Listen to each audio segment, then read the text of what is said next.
नमस्कार। आज की जो हमारी वीडियो है वो है +1 क्लास इकोनॉमिक्स का लेसन है पॉवर्टी यानी कि निर्धनता। तो इस लेसन में हम ये जानेंगे कि निर्धनता क्या है और इसका वर्गीकरण। तो सबसे पहले हम बताएंगे व्हाट इज़ पॉवर्टी यानी कि निर्धनता क्या है। इन इकोनॉमिक्स यानी कि अर्थशास्त्र के अनुसार निर्धनता से अभिप्राय है जीवन, स्वास्थ्य तथा कार्यकुशलता के लिए न्यूनतम उपभोग आवश्यकताओं की प्राप्ति की अयोग्यता निर्धनता कहलाती है। यानी कि जीवन को जीने के लिए न्यूनतम यानी कि कम से कम उपभोग के लिए जितनी आवश्यकताएं हमें चाहिए उनकी प्राप्ति मतलब हम उतनी भी प्राप्त नहीं कर सकते, उनके भी अयोग्य हैं तो उसे निर्धनता कहा जाता है। In English poverty is the inability to get the minimum consumption requirements for life, health and efficiency. तो अभी हमने बताया कि ये जो न्यूनतम उपभोग आवश्यकताएं हैं उसके अंदर क्या आता है कि हमारे उपभोग के लिए आवश्यक यानी कि हमारे प्रयोग करने के लिए आवश्यक, हमारे जीवन स्तर के लिए आवश्यक भोजन, वस्त्र, मकान, शिक्षा तथा स्वास्थ्य संबंधी न्यूनतम मानवीय आवश्यकताएं शामिल होती हैं। ये जो है न्यूनतम आवश्यकताओं के अंदर शामिल होता है, क्योंकि इनके पूरा ना होने पर मनुष्य को कष्ट उठाने पड़ते हैं और इससे फिर क्या होगा, स्वास्थ्य और हमारी कार्यकुशलता पर भी बुरा प्रभाव पड़ जाता है तथा फिर निर्धनता से छुटकारा पाना मुश्किल हो जाता है। इसलिए कहा जाता है कि जो निर्धनता है स्वयं अपने आप को ही जन्म देती है। इसलिए कहते हैं देश निर्धन रहता है क्योंकि वो निर्धन है, यानी कि निर्धनता को ही जन्म देती है। क्यों? क्योंकि हमारी जो बेसिक नीड है वो पूरी नहीं होगी। हमें जितना शरीर के लिए आवश्यक भोजन चाहिए वो हमें नहीं मिलेगा तो हमारी कार्यकुशलता में कमी आएगी, कार्यकुशलता में भी कमी आएगी, दूसरी तरफ स्वास्थ्य में भी गिरावट आएगी।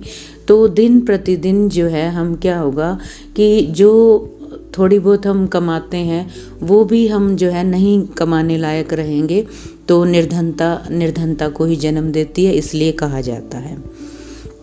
उसके बाद आता है क्लासिफिकेशन ऑफ पॉवर्टी यानी कि निर्धनता का वर्गीकरण।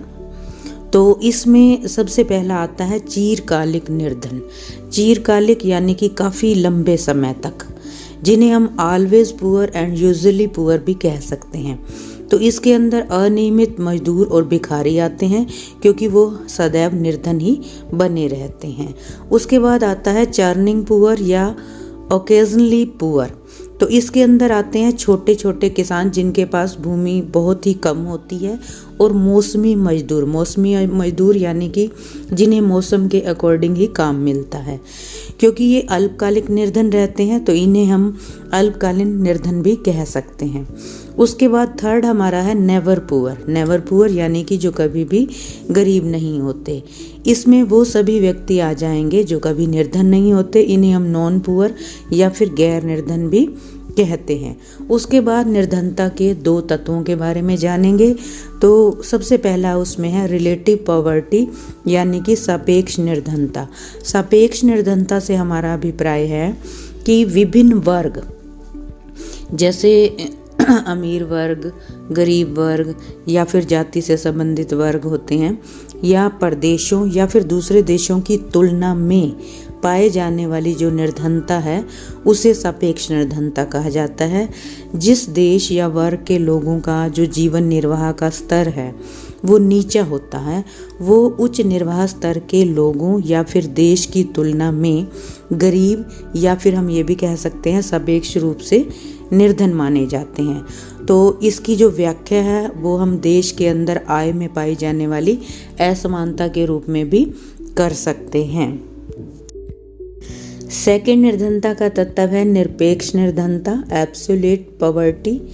निरपेक्ष निर्धनता से हमारा अभिप्राय किसी देश की आर्थिक अवस्था को ध्यान में रखते हुए निर्धनता के माप से, माप यानी कि मेजरमेंट से है। तो हर देश में निर्धनता का माप अलग अलग होता है। तो भारत के अंदर एब्सोल्यूट पॉवर्टी का अनुमान लगाने के लिए निर्धनता रेखा की धारणा का प्रयोग किया जाता है, मतलब ये मेजरमेंट यूज़ किया जाता है। अब हम ये जानेंगे कि निर्धनता रेखा क्या होती है। तो निर्धनता रेखा वो रेखा होती है जो उस प्रति व्यक्ति औसत मासिक खर्च, व्यय यानी कि खर्च को प्रकट करती है, जिसके द्वारा लोग अपनी न्यूनतम आवश्यकताओं को, न्यूनतम मतलब कम से कम जो आवश्यकताएं होती हैं, जो कि पेट भरने के लिए आवश्यक होती हैं, उसको संतुष्ट कर सकते हैं। अगर वो भी संतुष्ट नहीं कर सकते तो वो निर्धनता रेखा के नीचे आ जाएंगे, यानी कि गरीब कहलाएंगे, निर्धन कहलाएंगे। और भारत में ग्रामीण क्षेत्र में ये 816 रुपीज़ तथा शहरी क्षेत्र में 1000 रुपीज़ प्रति माह जो उपभोग है उसको निर्धनता रेखा माना है।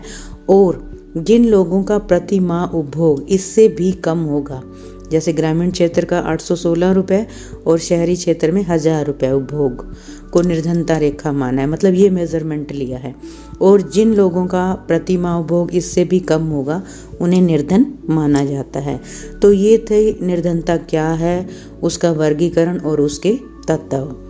धन्यवाद गाइस। चैनल को सब्सक्राइब, वीडियो को लाइक व शेयर अवश्य करें।